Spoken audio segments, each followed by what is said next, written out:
ಆತ್ಮೀಯ ರಾಜ್ಯದ ಎಲ್ಲ ಸರ್ಕಾರಿ ನೌಕರ ಬಾಂಧವರೇ ಹಾಗೂ ಅಧಿಕಾರಿಗಳೇ, ನಾನು ನಿಮ್ಮ ಪ್ರೀತಿಯ ಸಿ.ಎಸ್. ಷಡಾಕ್ಷರಿ, ರಾಜ್ಯಾಧ್ಯಕ್ಷರು, ಕರ್ನಾಟಕ ರಾಜ್ಯ ಸರ್ಕಾರಿ ನೌಕರ ಸಂಘ ಮಾಡುವಂಥ ನಮಸ್ಕಾರಗಳು.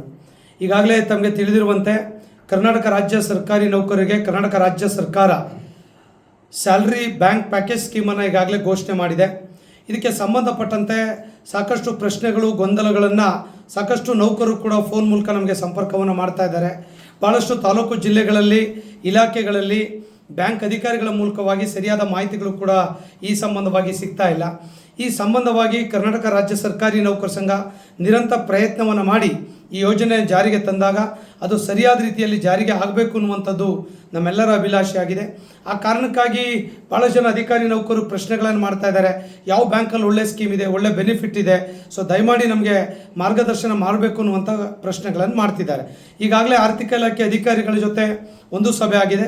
ಇದೇ ತಿಂಗಳು 15ನೇ ತಾರೀಕು ಕೂಡ ಮತ್ತೊಂದು ಸುತ್ತಿನ ಸಭೆಯನ್ನು ಆರ್ಥಿಕ ಇಲಾಖೆ ಅಧಿಕಾರಿಗಳು ಮತ್ತು ಹಲವಾರು ರಾಷ್ಟ್ರೀಯ ಬ್ಯಾಂಕ್ಗಳ ಮುಖ್ಯಸ್ಥರೊಂದಿಗೆ ಸಭೆಗಳನ್ನು ಸಂಘದ ಮೂಲಕ ಮಾಡ್ತಾ ಇದ್ದೇವೆ. ಆ ಸಭೆಯಲ್ಲಿ ತುಂಬ ಚರ್ಚೆಗಳನ್ನು ಮಾಡ್ತಾ ಇದ್ದೇವೆ. ಯಾವ ಬ್ಯಾಂಕ್ ಕಡಿಮೆ ಬಡ್ಡಿ ದರದಲ್ಲಿ housing loan, personal loan, vehicle loan ಅಥವಾ ಓಡಿ ಫೆಸಿಲಿಟೀಸ್ಗಳಿರ್ಬೋದು, ಈ ಥರ ಸೌಲಭ್ಯಗಳನ್ನು ಕೊಡ್ತದೆ ಎನ್ನುವಂಥ ಒಂದು ಚರ್ಚೆಗಳು ಪ್ರಮುಖವಾಗಿದೆ.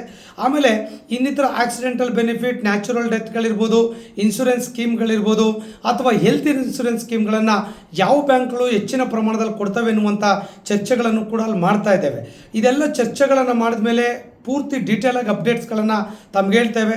ಅದು ಹೇಳಿದ ನಂತರವಾಗಿ ತಾವು ಯಾವ ಬ್ಯಾಂಕನ್ನು ಆಪ್ಟ್ ಮಾಡಿಕೊಳ್ಬೇಕು ಅನ್ನುವಂಥದ್ದನ್ನು ಯೋಚನೆ ಮಾಡುವಂಥದ್ದು ಸೂಕ್ತ ಅನ್ನುವಂಥದ್ದು ನನ್ನ ಅಭಿಪ್ರಾಯ ಆಗಿದೆ. ಯಾಕಂದರೆ ಸಾಕಷ್ಟು ಬ್ಯಾಂಕ್ಗಳು ಈಗ ನಮ್ಮ ಸಂಘದ ಜೊತೆ ಮುಂದೆ ಬಂದಿದ್ದಾವೆ, ಚರ್ಚೆಗಳನ್ನು ಮಾಡಿದ್ದಾರೆ. ಸಾಕಷ್ಟು ಬ್ಯಾಂಕ್ಗಳು ಕಾಂಪಿಟೇಟಿವ್ ರೇಟ್ನಲ್ಲಿ ಸರ್ವಿಸ್ಗಳು, ಫೈನಾನ್ಷಿಯಲ್ ಬೆನಿಫಿಟ್ಗಳು, ಅನೇಕ ಸೌಲಭ್ಯಗಳನ್ನು ಕೂಡ ಕೊಡೋರಿದ್ದಾರೆ. ಹಾಗಾಗಿ ಆ ತೀರ್ಮಾನಗಳನ್ನು ಅತಿ ಶೀಘ್ರದಲ್ಲೇ ಕೂಡ ನಾವು ಹೇಳೋರಿದ್ದೇವೆ. ದಯಮಾಡಿ ತಾವೆಲ್ಲರೂ ಕೂಡ ಅಲ್ಲಿವರೆಗೆ 16ನೇ ತಾರೀಕುವರೆಗೆ ವೆಯ್ಟ್ ಮಾಡಿದ್ರೆ ಎಲ್ಲ ಮಾಹಿತಿಗಳು ಕೂಡ ತಮಗೆ ಸಿಗಲಿದೆ. ಅದು ಆರ್ಥಿಕ ಇಲಾಖೆ ಅಧಿಕಾರಿಗಳ ಜೊತೆ ಚರ್ಚೆ ಮಾಡಿ ಆ ಮಾಹಿತಿಯನ್ನು ತಮಗೆ ಹೇಳಿದ ಮೇಲೆ ಬ್ಯಾಂಕ್ ಆಪ್ಟ್ ಮಾಡಿಕೊಳ್ಳುವಂಥ ಕೆಲಸವನ್ನು ಮಾಡೋದು ಸೂಕ್ತ ಅನ್ನುವಂಥದ್ದು ನನ್ನ ಅಭಿಪ್ರಾಯ ಆಗಿದೆ.